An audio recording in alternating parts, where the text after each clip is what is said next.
Biodiversity. आता biodiversity कशाला म्हणायचं? बायो म्हणजे काय रे?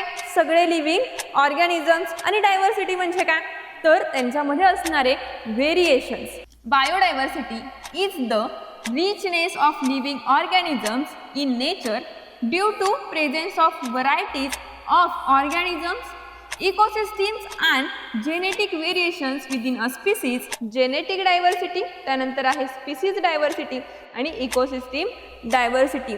Hotspots of biodiversity. काही स्पीसीज अशा आहेत का की ज्याच्या त्या स्पीसीजचा जो काउंट आहे हा फार कमी होत चाललाय. मग असे काही रिजन्स आहेत त्यांना आपण म्हणतो hotspots of biodiversity. Hello everyone, कसे आहात सगळे? मी नेहा तुमचं एकलव्य बॅचमध्ये स्वागत करते आणि आज आपण बघणार आहोत जो 4th चॅप्टर आहे एन्व्हायरमेंट मॅनेजमेंट याबद्दल. मग आता आजचं हे आपलं तिसरं लेक्चर आहे. या आधीच्या पार्टमध्ये आपण जे काही पॉइंट्स कव्हर केले होते त्याच्यामध्ये जो पहिला पार्ट आहे आपण बघितलं होतं इकोसिस्टीम म्हणजे काय, त्यानंतर आपण काय शिकलो होतं एन्व्हायरमेंट आणि इकोसिस्टीम यांच्याबद्दल. इकोसिस्टीम असेल एन्व्हायरमेंट आहे यांच्यामध्ये नेमकं रिलेशन काय आहे त्याबद्दल आपण डिस्कस केलं होतं. त्यानंतर पुढच्या पार्टमध्ये आपण एन्व्हायरमेंट कन्झर्वेशन हा पार्ट बघतोय.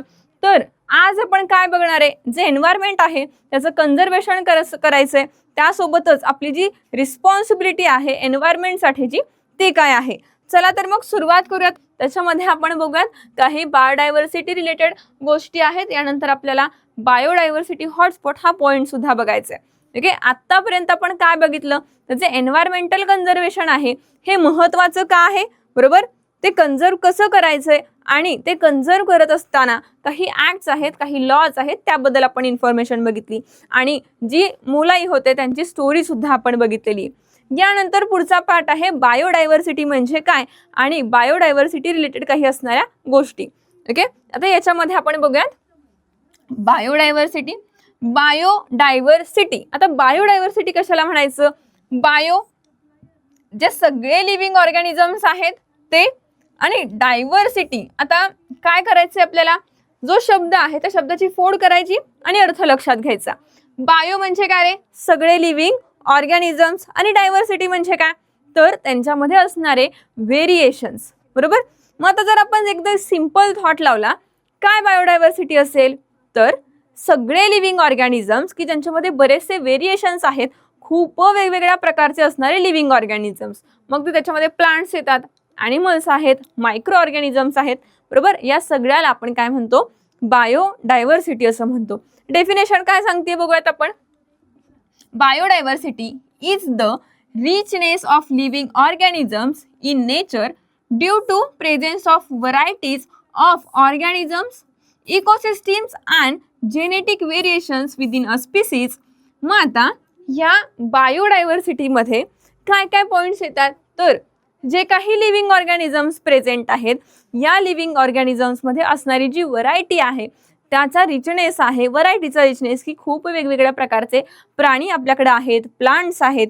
मग यांच्यामध्ये जेनेटिक डायव्हर्सिटी आहे, बरोबर? स्पीसीज डायव्हर्सिटी आहे, हे सुद्धा पार्ट आपल्याला बघायचे. मग यांच्यामध्ये जी काही व्हरायटी आहे किंवा डायव्हर्सिटी आहे, biodiversity occurs at 3 different levels. जी आपण डायव्हर्सिटी शिकतोय, बायोडायव्हर्सिटी शिकतोय, हे आपल्याला 3 लेवलवरती शिकायची. मग त्या 3 लेवल कोणत्या? त्याच्यामध्ये पहिली आहे जेनेटिक डायव्हर्सिटी, त्यानंतर आहे स्पीसीज डायव्हर्सिटी आणि इकोसिस्टीम डायव्हर्सिटी.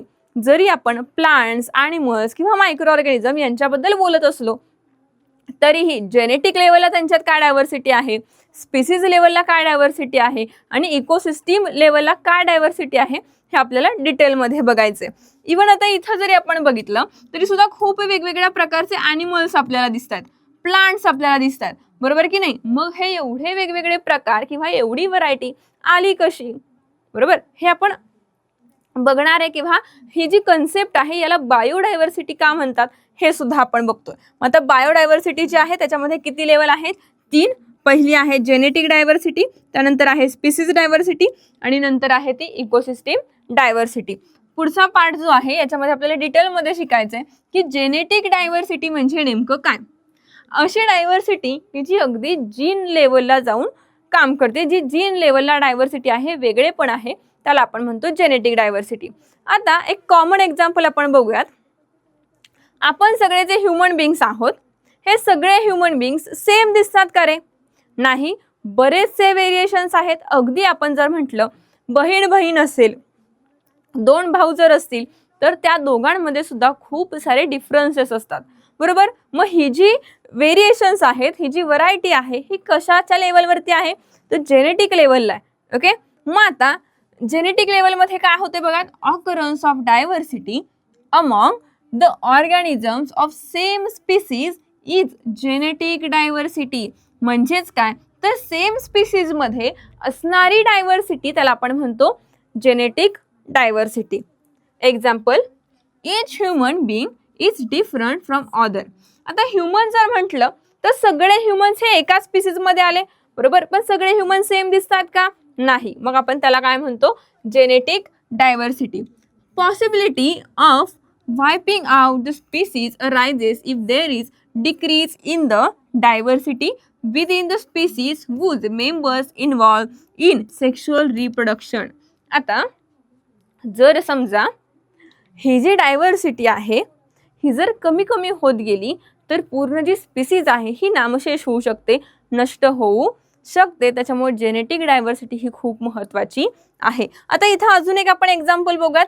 हे सगळे काय आहेत रे? डॉग्स आहेत, बरोबर. ही स्पीसीज कशाची आहे? डॉगची आहे. पण आता इथं किती डॉग आहेत? 5 डॉग आहेत. 5ही डॉग हे सेम दिसत आहेत का? नाही. जरी स्पीसीज डॉगची असली तरी त्यांच्यामध्ये बरेचसे व्हेरिएशन्स आहेत, कलर व्हेरिएशन्स आहे, बरोबर. जे शेप आहे त्याच्यामध्ये व्हेरिएशन आहे, त्यांचे जे हेअर्स आहेत त्याच्यामध्ये व्हेरिएशन्स आहे, बरोबर. मग आता ह्या लेवलला आपण काय म्हणतो? जेनेटिक डायव्हर्सिटी असं म्हणतो. ओके. हा एवढा पार्ट क्लिअर झालाय. यानंतर जो नेक्स्ट पार्ट आहे याच्यामध्ये आपल्याला बघायचं आहे स्पीसीज डायव्हर्सिटी. म्हणजे जे वेगवेगळ्या स्पीसीज आहेत, मग प्लांटच्या असतील, ॲनिमल्सच्या असतील, ह्या वेगवेगळ्या स्पीसीजमध्ये काय व्हरायटी आहे हे बघूयात आपण. Innumerable species of organisms occur in the nature. This is called species diversity. आपल्या नेचरमध्ये, आपल्या निसर्गामध्ये बऱ्याचशा वेगवेगळ्या स्पीसीज प्रेझेंट आहेत, यांना आपण म्हणतो स्पीसीज डायव्हर्सिटी. मग आता फॉर एक्झाम्पल, आपल्याला या पिक्चरमध्ये बरेचसे ॲनिमल दिसतात, बरोबर. इथं लायन दिसतोय, एलिफंट दिसतोय, झेब्रा दिसतोय, बरोबर. आता हे तिन्ही वेगवेगळे ॲनिमल झाले, वेगवेगळ्या स्पीसीज झाल्या. मग ह्या वेगवेगळ्या स्पीसीजला किंवा या लेवलला आपण काय म्हणतोय? स्पीसीज डायव्हर्सिटी असं म्हणतोय. मग आता जसं आपण हे ॲनिमलचं एक्झाम्पल बघितलं, सेम तसंच आपण प्लांटचं एक्झाम्पल बघू शकतो, मायक्रो ऑर्गॅनिझमचं बघू शकतो. याला काय म्हणायचं? स्पीसीज डायव्हर्सिटी असं म्हणायचं. त्यानंतर आता पुढचं पार्ट बघा. Species diversity includes various types of plants, animals and microbes. जी स्पीसीज डायव्हर्सिटी आहे याच्यामध्ये काय काय इन्क्लूड होतं आहे? तर वेगवेगळ्या प्लांटच्या स्पीसीज असतील, त्यासोबत वेगवेगळ्या ॲनिमलच्या स्पीसीजेस आहेत, त्यानंतर मायक्रोबच्या स्पीसीज आहेत. ह्या सगळ्या स्पीसीज डायव्हर्सिटीमध्ये इन्क्लूड होतात. ओके. ही झाली सेकंड लेवल. त्यानंतर जी थर्ड लेवल आहे ती आहे इकोसिस्टीम डायव्हर्सिटी. आता इकोसिस्टीम डायव्हर्सिटी बघण्याआधी पहिल्यांदा आपण पटकन एक आठवूयात की इकोसिस्टीम म्हणजे काय रे? इकोसिस्टीम कशाला म्हणायचं? तर आता समजा एखादं छोटं तळं जरी असेल, एखादं छोटं डबकं असेल, त्या डबक्यामध्ये सुद्धा स्वतःची अशी काय आहे? एक इकोसिस्टीम आहे. मग त्याच्यामध्ये प्रेझेंट असणारे प्लांट्स असतील, त्याच्यामध्ये प्रेझेंट असणारे ॲनिमल्स असतील, हे काय झालं? इकोसिस्टीम झाली, बरोबर. प्रत्येक जीव जो आहे हा दुसऱ्यावरती काय आहे? तिथे अवलंबून आहे. एक फूड चेन ते कंप्लीट करते. मग त्या स्पेसिफिक एरियाला, त्या स्पेसिफिक गोष्टीला आपण काय म्हणतो? इकोसिस्टीम म्हणतो. मग आपल्या अर्थवरती अशा बऱ्याचशा इकोसिस्टीम प्रेझेंट आहेत. त्या इकोसिस्टीम्सच्या डायव्हर्सिटीला आपण काय म्हणतोय? Ecosystem diversity. Okay. Many ecosystems are present in each region. प्रत्येक रिजनमध्ये बऱ्याचशा इकोसिस्टीम प्रेझेंट आहेत. Ecosystem is formed through the interaction between plants, animals, their habitat and changes in the environment. Ecosystem मध्ये काय असतं? तर इंटरॅक्शन्स असतात. इंटरॅक्शन कोणामध्ये?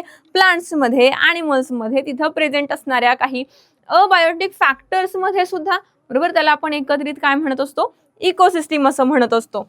त्यानंतर Each ecosystem has its own characteristics, animals, plants, microbes and abiotic factors. Specific अशा इकोसिस्टीमला किंवा प्रत्येक इकोसिस्टीमला स्वतःचे असे काही फॅक्टर्स आहेत. मग त्याच्यामध्ये बायोटिक फॅक्टर्स सुद्धा आहेत आणि अबायोटिक फॅक्टर्स सुद्धा आहेत. जर अबायोटिक म्हटलं तर त्याच्यामध्ये तिथलं वॉटर आलं, एअर आलं, ह्या सगळ्या गोष्टी. जर बायोटिक म्हटलं प्लांट्स आले, ॲनिमल्स आले, मायक्रो ऑर्गॅनिझम्स आले.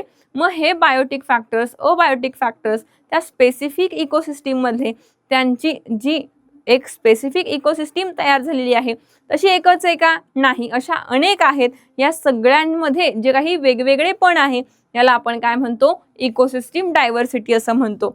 मग ecosystems are also of two types, are natural and artificial. मग इकोसिस्टीममध्ये सुद्धा मेन दोन टाईप येतात, जे एक नॅचरल आहे आणि एक आर्टिफिशियल आहे.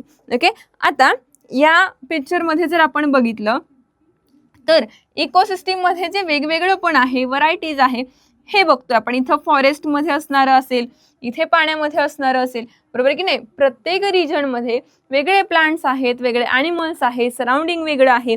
मग स्पेसिफिक अशी एक इकोसिस्टीम तयार होतीये. प्रत्येक इकोसिस्टीम ही दुसऱ्या इकोसिस्टीमपेक्षा काहीशी वेगळी आहे, काही व्हेरिएशन्स आहेत. या सगळ्याला आपण काय म्हणतोय? इकोसिस्टीम डायव्हर्सिटी असं म्हणतोय. इथं हा आपला जो बायोडायव्हर्सिटीमध्ये असणाऱ्या ज्या 3 लेवलचा पार्ट आहे तो कम्प्लीट होतोय.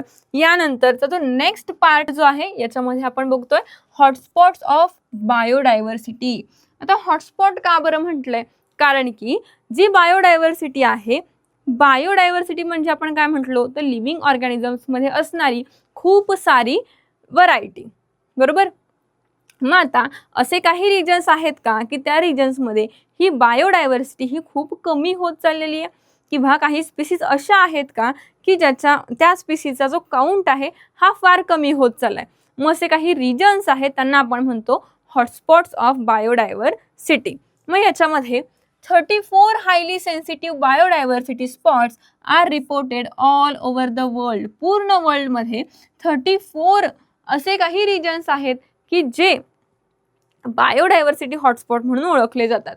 त्यानंतर such areas had once occupied 15.7% area of the अर्थ. असे जे काही रिजन्स होते हे काही वर्षांपूर्वी किंवा काही काळापूर्वी हे जवळपास आपल्या पृथ्वीवरचा 15.7% एवढा जो एरिया होता हा ऑक्युपाय करत होती. त्यानंतर ॲट प्रेझेंट म्हणजे आत्ताच्या टाईमला 86% of this sensitive areas are already destroy. मग आत्ताच्या टाईममध्ये किंवा आत्ताच्या कंडिशनला जवळपास 86% एवढा हा जो रिजन होता हा ऑलरेडी डिस्ट्रॉय झालेला आहे. मग जे काही उरलंय हे आपल्याला काय करायचंय? कन्झर्व करायचंय. त्यानंतर presently only 2.3% area of the earth has been left over with sensitive spots. मग आत्ता आपल्याकडे जवळपास 2.3% एवढाच एरिया उरलाय की जे सेन्सिटिव्ह स्पॉट्स आहेत.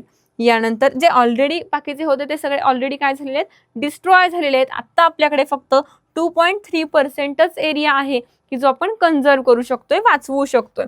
त्यानंतर आता नेक्स्ट पार्टमध्ये आपल्याला बघायचं आहे it includes 1,50,000 plant species which are 50% of the world count. मग याच्यामध्ये जवळपास 1.5 लाख स्पीसीज आहेत प्लांटच्या की म्हणजे 50% जे पूर्ण वर्ल्ड काउंट दिलेला आहे आपल्याला. त्यानंतर as far as India is considered out of 135 species of animals 85 species are found in the jungles of eastern region.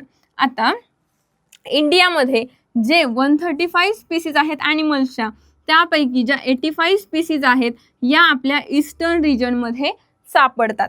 त्यानंतर about 1,500 endemic plant species are found in western Ghat. जो वेस्टर्न घाट आहे या western घाटमध्ये जवळपास 1,500 endemic species म्हणजे ज्या नामशेष व्हायला, नष्ट व्हायला लागलेल्या आहेत अशा स्पीसीज आपल्या वेस्टर्न घाटमध्ये आहेत. त्यानंतर out of the total plant species in the entire world म्हणजे पूर्ण वर्ल्डमध्ये जेवढ्या प्लांट स्पीसीज आहेत टोटल 50,000 आर एंडेमिक. मग त्यापैकी 50,000 स्पीसीज ज्या आहेत या एंडेमिक आहेत. यानंतर मग आता हे जे सगळे आपण कंडिशन किंवा हे जे काउंट आपण बघतोय, या काउंटवरून आपल्या काय लक्षात येतंय, तर खूप स्पीसीज अशा आहेत की ज्या नामशेष व्हायला लागलेल्या आहेत. मग अशा नामशेष स्पीसीज ह्या पूर्णपणे नष्ट होऊ नये म्हणून काहीतरी प्लॅन्स असतील, प्रोजेक्ट्स असतील, हे केले गेले पाहिजेत. मग ओव्हरऑल आपला जो टॉपिक आहे, आपला जो चॅप्टर आहे, याच्यामधून आपल्याला काय सांगायचंय, तर एन्व्हायरमेंटल मॅनेजमेंट किती गरजेचं आहे, हे करत असताना त्याबद्दल माहिती घेणं किती गरजेचं आहे, ते कन्झर्व करणं कसं इम्पॉर्टंट आहे, आणि आपल्यामुळं एन्व्हायरमेंटला कोणतेही हार्मफुल किंवा आपल्यामुळं काहीही हार्म नाही झालं पाहिजे अशा काही ॲक्टिव्हिटीज आपण करू शकतो, किंवा आपण त्याला कन्झर्व करायचं असेल त्या रिलेटेड काही प्रोजेक्ट्स असतील, हे करू शकतो. याबद्दल आपल्याला इन्फॉर्मेशन कलेक्ट करायची आहे आणि आपल्याकडे जी इन्फॉर्मेशन आहे ही सुद्धा बाकीच्यांना द्यायची आहे. आजचं लेक्चर कसं वाटलं हे नक्कीच कळवा. काही डाऊट्स असतील हे सुद्धा कळवा. आम्ही त्याचे सोल्युशन्स जे आहे हे नक्कीच देऊ. Thank you so much.